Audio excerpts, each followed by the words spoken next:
હું ઈમેલ દ્વારા મેં મોકલી આપ્યું હતું અને એની અંદર મેં 2 લીટીમાં લખ્યું હતું કે ભાઈ મારા અંતરાત્માના અવાજને માન આપીને હું આ રાજીનામું આપું છું.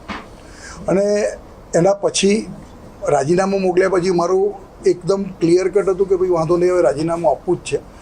અને મારી અંદરની વાત જ્યારે મારા આ રાજીનામાની જાણ મારા પ્રદેશના મોવડીઓને, મારા સરકારમાં સીએમ સાહેબથી માંડીને તમામ મારા પ્રભારી મંત્રીશ્રીને અને અમારા આગેવાનોને થઈ ત્યારે એમને મને પૂછવામાં આવ્યું કે ભાઈ આ અંતરના આત્માના અવાજની વાત એટલે શું છે. એટલે મેં એમની સાથે બેસીને બધી ચર્ચા અત્યારે માન્ય આપણા પ્રદેશ અધ્યક્ષ સી આર પાટીલ સાહેબ, પ્રભારી મંત્રી શ્રી હર્ષભાઈ અને એમની સાથે બેસીને ચર્ચા કરી અને મેં મારી બધી જ વાત એમની સાથે કરી.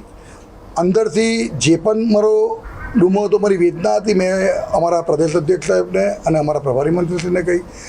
રત્નાકરજી અમારા સંગઠન મહામંત્રી એ પણ મને પોઝિટિવલી એમને આ વસ્તુનો જવાબ આપ્યો અને એમને તુરંત કહ્યું કે ભાઈ આ જે પણ છે એ તમારા એનું નિરાકરણ લાવીને તમને સંતોષ થાય અને પ્રત્યેક કાર્યકર્તા અને પાર્ટીના સંતોષ થાય એવું જ સંગઠન દ્વારા અને સરકાર દ્વારા કામ કરવામાં આવતું હશે. જે પણ નાની મોટી કંઈક હશે તો સાથે બેસીને જોઈ લઈશું.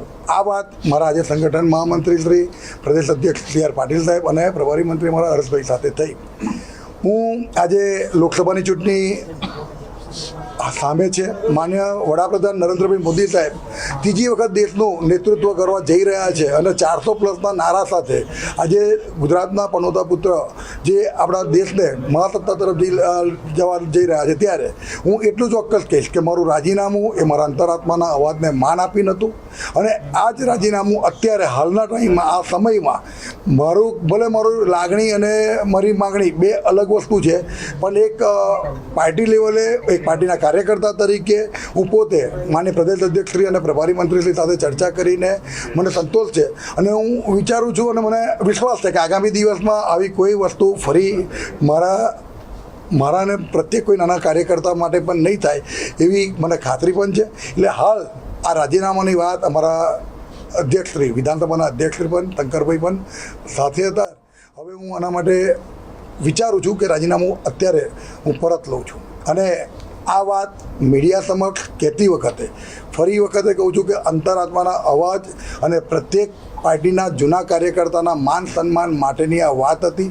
મેં બધી જ વાત મારા પ્રદેશ અધ્યક્ષ સી આર પાટીલ સાહેબને, સંગઠન મહામંત્રી અમારા રત્નાકરજીને અને પ્રભારી મંત્રીશ્રીને મેં બધી જ વાત કરી છે. મને સંતોષ થાય એવી રીતે એમને મારી વાતનું સોલ્યુશન લઈ આપ્યું છે. એટલે આજે આ મારી વાત અત્યારે ફરી વખત 2020માં જ્યારે રાજીનામું આપ્યું હતું ત્યારે પણ મારા જે પણ મુદ્દાઓ હતા એનું મારી સરકાર અને સંગઠને પોઝિટિવ લઈ અને એ વખતે તરત નિરાકરણ લાવ્યા હતા. અને આ વખતે પણ વિશ્વાસ છે કે હવે પછી જે મારી વાત છે એ વાત પ્રત્યેક કાર્યકર્તાની છે અને હવે પછી આ વસ્તુને મને સંતોષ થાય એવી રીતે જ થશે.